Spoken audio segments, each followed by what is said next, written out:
Okay, next up is,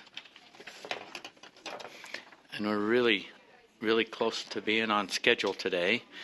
We have our public participation, public comment. We're going to start off with the Yes Ambassadors group. Are they here? Yes. Okay, and you asked her early, and so we have allotted about 5 minutes, and then when we're done, then I'll go to the rest of the public comment. Okay. We have some handouts, and I was wondering if it was okay if we pass these out. Just a little bit of background information. The time is yours, but if you could. Is that okay if she passes these out here? Yes. Okay. Thank you.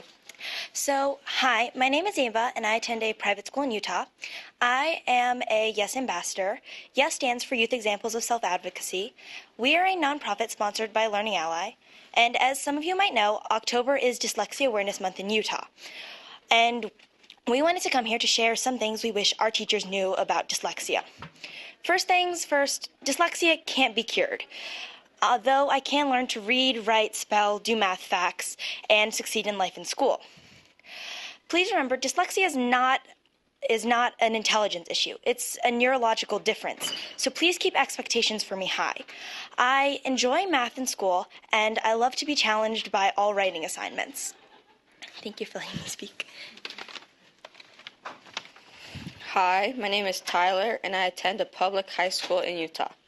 Dyslexia is not rare. Between 10 and 20% of the population is impacted by dyslexia, in which range from mild to profound. In fact, dyslexia is the most common learning disability, accounting for 80% of all learning disabilities. I'm not your only student with dyslexia. The accommodation that helps me the most in school is Learning Ally audiobooks. Hi, my name is Lindsay, and I attend a public school in Utah. People with dyslexia do not see things backwards or upside down. It is not a vision problem. Dyslexia affects the same number of girls as boys, but more boys receive special education services. Dyslexia also affects students from all races and cultures. Because I am dyslexic, I know that I learn differently from other students and that I have to self-advocate for my needs. Hi, my name is Allison, and I attend a public school in Utah. Assistive technology is a game changer for students with dyslexia. It allows us to be more successful in the classroom and in our futures. Please encourage schools to provide assistive technology for students who have 504s, IEPs, or students below benchmark in reading. My favorite assistive technology is audiobooks. I have read 60 books in the past month. In that amount of time, I read one book in the same amount of time. Hi, my name is Michael, and I attend a public elementary school in Utah. 2 out of 3 students with dyslexia in Utah will never receive special education. So general education teachers need to know warning signs of dyslexia and how to provide appropriate interventions using MTSS systems. Most of us have 504s versus IEPs. In my 504, I have small spelling tests, and I am not graded on spelling for in-class writing assignments. These accommodations help me to do better in class.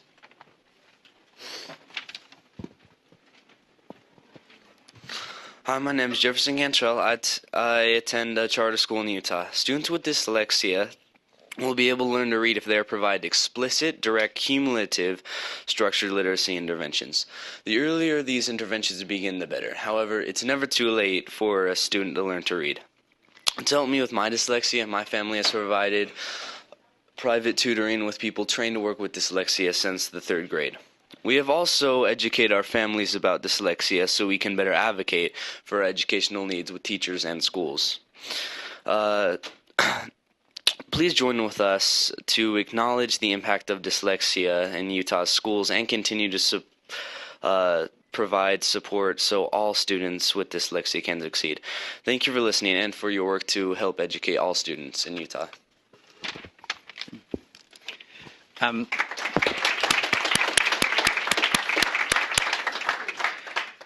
I'd like to thank the ambassadors for your comments and your participation under our public comment period, and also for your handout. Thank you for what you do and for your message today. We'll continue to move on to our public comments, and thanks again. We have several signed up for the public participation here. We're looking at about 2.5 minutes, and we're going to start off with Cami Olson with Science Standards, and then on deck will be Roger Snow. Okay. Members of the board, thank you for having me here today. I come to you today as an educator as well as a parent to share my support for beginning the process of writing and adopting new science standards for grades K through 5 and 9 through 12. The 6th through 8th grade SEED standards are a great start, and it's my hope that you choose to move forward so that all students in the state have access to the highest quality of science education. I happened to be here in the audience last month, and I, like many of you, I'm sure, was so impressed and excited to share in the celebration of those bionic porcupines, the first LEGO League team that engineered the bionic scarecrow. What an amazing example of what students in Utah are capable of achieving when asked to apply their knowledge to real problems. Watching those students stand before us all with such confidence was so inspiring to me as an educator. However, I left the meeting that day with the sad realization that those types of opportunities are certainly not the norm right now in our state. Working in an elementary setting, I know that oftentimes STEM experiences are only available as extensions or offered for those high-performing students, or perhaps in an after-school or before-school program like we saw with that first LEGO League team. Updated three-dimensional standards demand positive changes for all. They do not just address science content, but foster experiences where students apply their knowledge in meaningful ways. The current standards set a very low expectation and are holding our students back when they're capable of so much more. As teaching here in Utah for the past 7 years and working with teachers from around the state, I know there's already great things happening in many classrooms and in many districts. In anticipation of new standards, which we expected to be rolling out, many educators like myself began making these shifts in our teaching strategies, and the results are phenomenal. The purpose behind this shift is not due to new science discoveries or content changes, rather based on the new research and understanding of how students learn. When you walk into a classroom where a teacher is using this three-dimensional approach, you will immediately notice the difference. Just as we call students readers and writers, 3D science allows the students to do the real work of scientists and engineers. The students are engaged in real-world phenomena. They investigate, discuss, draw models, and write to explain. They identify problems and begin to design solutions. The students are active in their learning at a new level, and motivation to learn is on the rise. Change is always difficult, but as a board, I please urge you to move forward in the process of writing new science standards for grades K through 5 and 9 through 12, because of the positive impacts it'll make on our communities, the state, and at the very heart of it all, the lives of the children in Utah. Thank you. Thank you. Roger Snow, and then Brittany Jolly is on deck.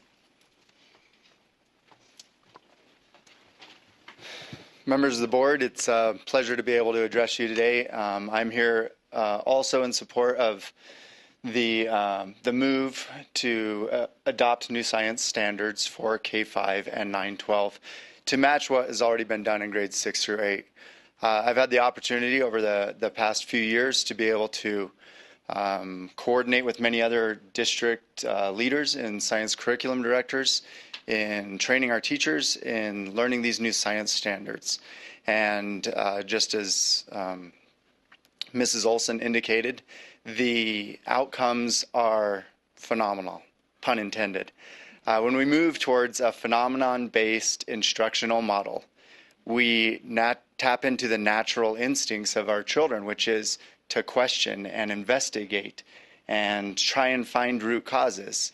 Our existing standards in K-5 and 9-12 do not encourage our teachers to progress down that road with their children. It's focused on memorization of algorithms and facts rather than progressing towards a deeper understanding of the phenomena. And if we want our students to be able to function on a high level in the future, we need to address more than just facts and algorithms. Our students in elementary school right now will fill jobs that don't exist. In fact, about 40 to 50% of the jobs that our students will fill have no current job description because technology is advancing at such a rapid pace. Therefore, our efforts to try and educate them on memorization of facts or existing standards will put them behind the puck. We need to educate them on critical problem-solving skills. We need to allow them to take risks. And we need to allow our teachers and administrators the opportunity to take those risks. The 6th to 8th grade SEED standards have moved us down that road and have allowed our teachers an understanding to delve into the deeper cognitive functions in science and have motivated our students to be able to progress towards their science and technological prowess that's naturally inherent in them.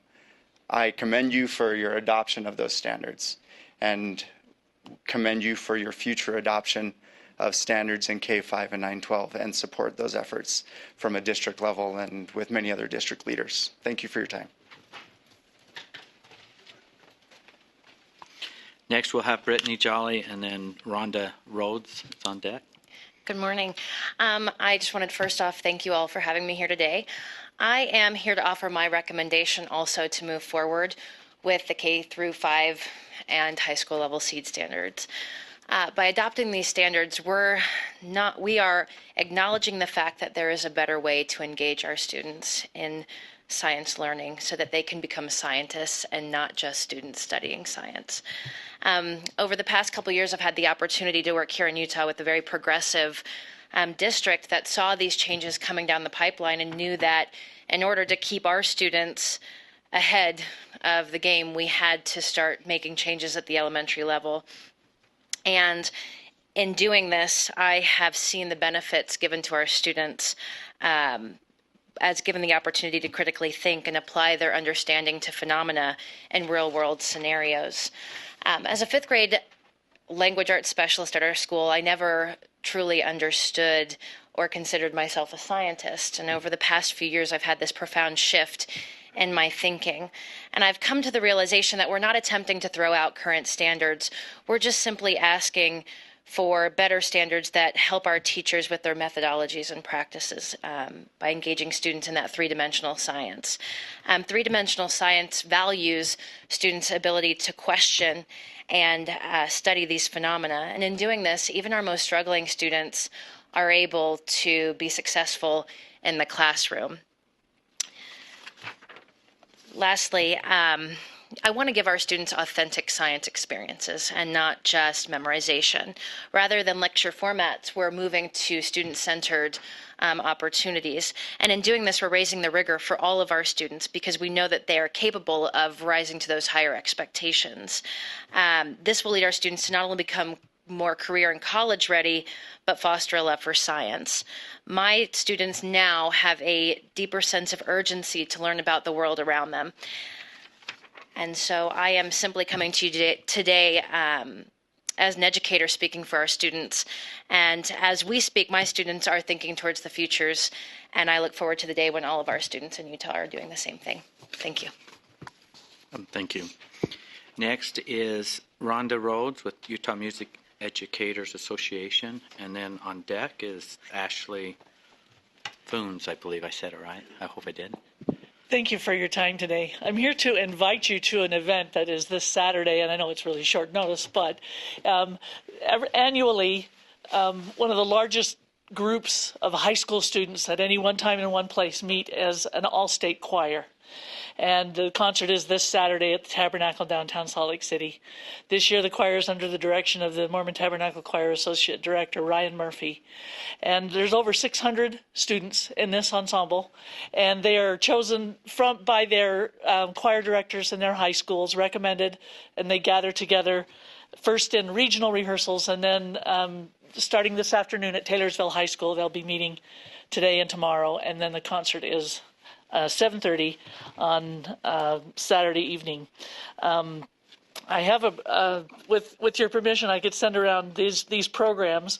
I'd like you to be able to see the. Would you please hand them to Board Member Belknap? Thank you. I'd like you to be able to see the far reach of this choir, because all of the students are listed in there. I know it's pretty small print to get 600 names in this program, but the choir is represented by high schools from size 1A up through 6A, and all over the state. And it's a glorious performance to hear. And the concert is free admission, and we'd love for you to stop by if you could.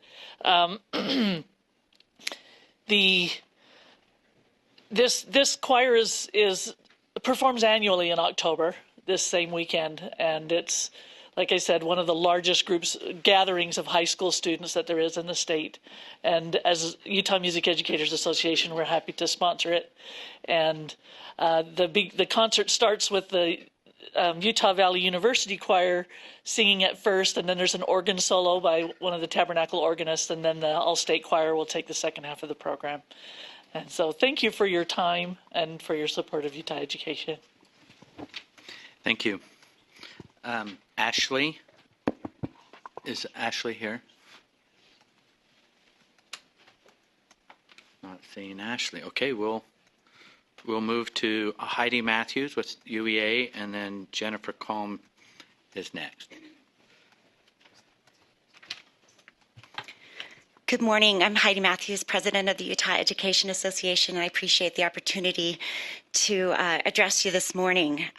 Mostly, I would like to talk about our 277-700, the middle school rule, but I live with a science educator, and so I want to echo what the science coordinators are saying about the vast importance of those SEED standards and the magic that they capture. I think one thing, though, that they neglected to say this morning in their request for the consideration of expanding that is that it's not just enough to set the standards.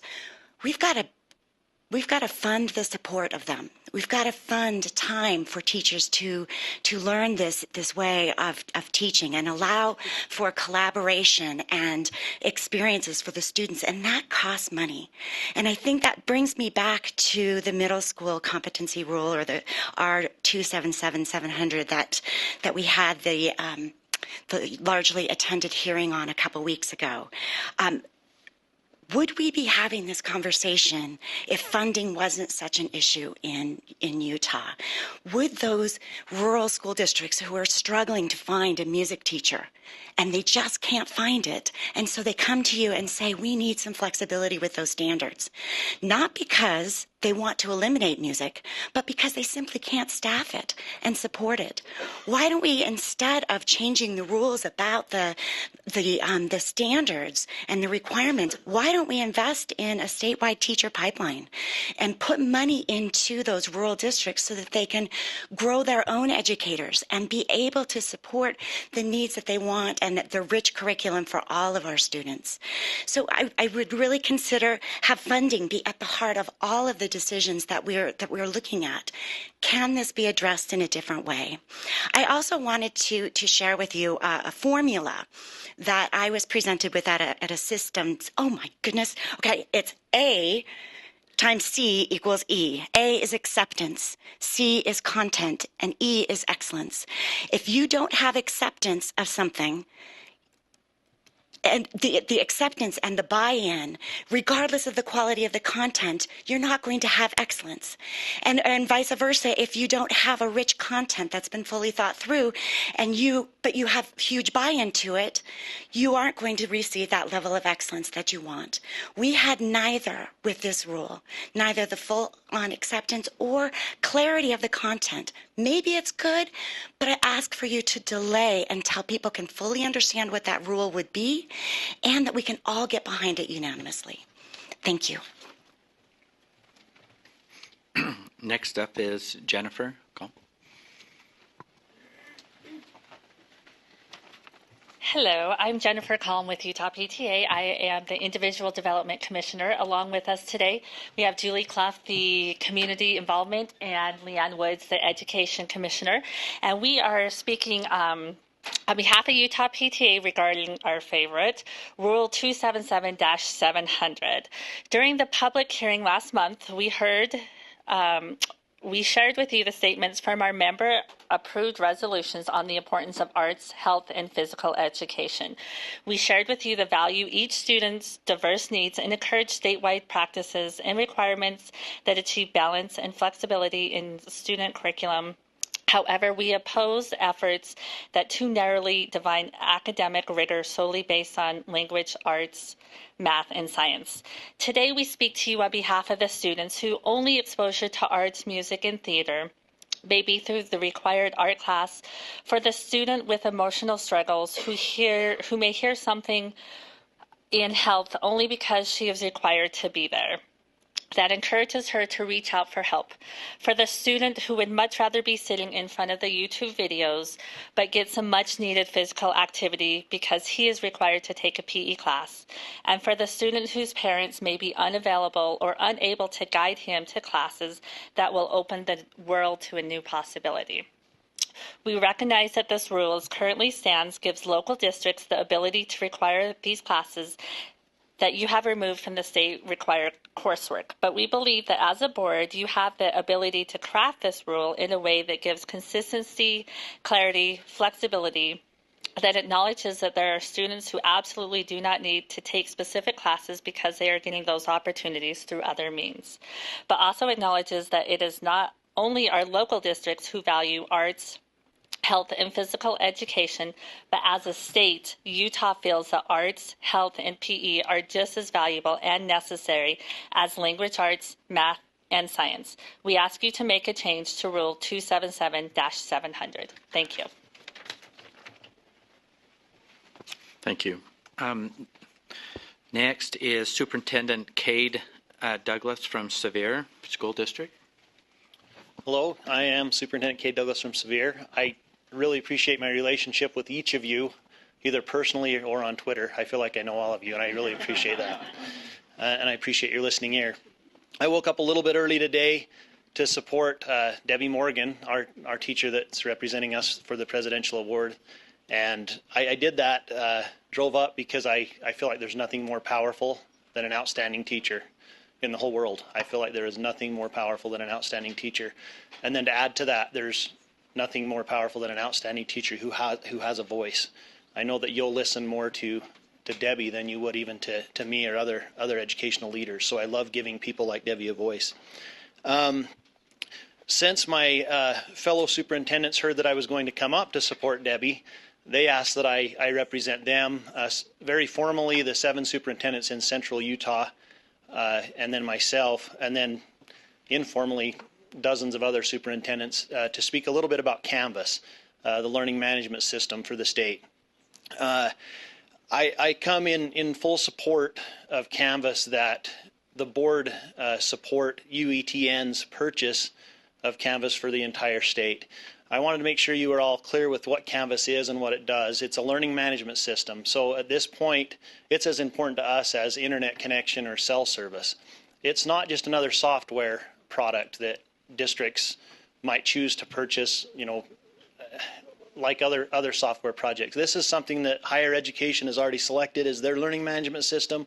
It's something that the great majority, if not all, school districts have chosen, followed suit with higher ed to use as their learning management system. So when UETN Director Ray Timothy approached superintendents and asked if we were interested, if this is something UETN could do statewide to save funds, we were in full support.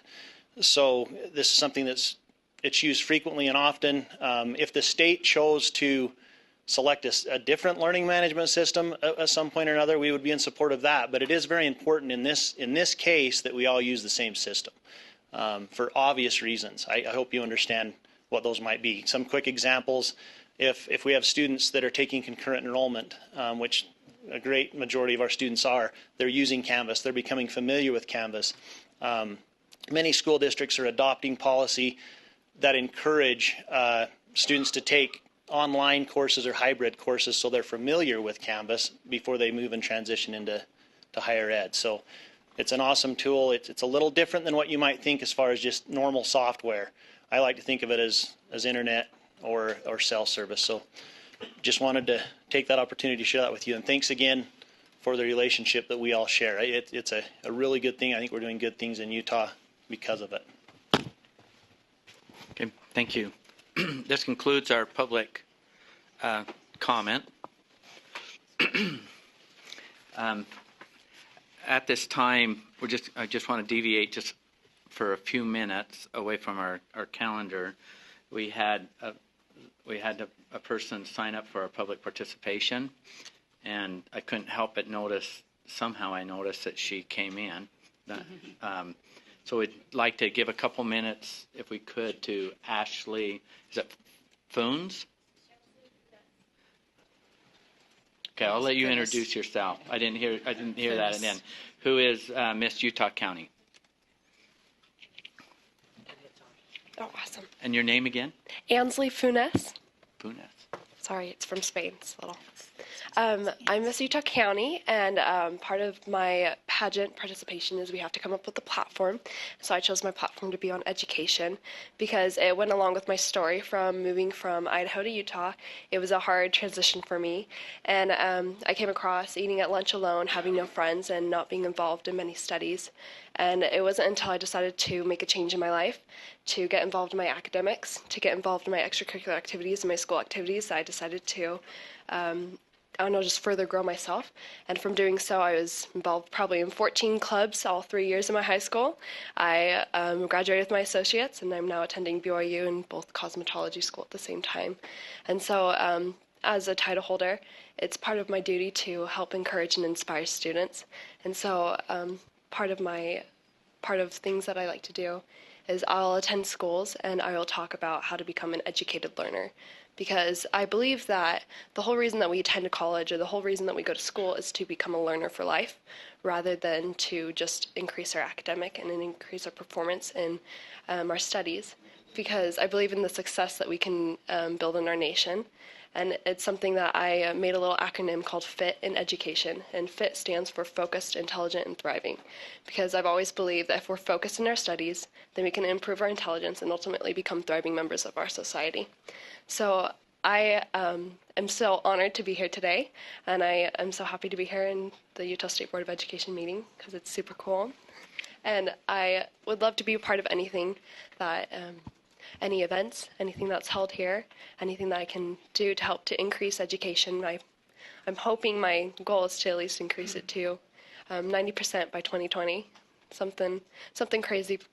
But it's something that I like to do because I know that our success of our nation depends on the generation of our students right now and what they like to become.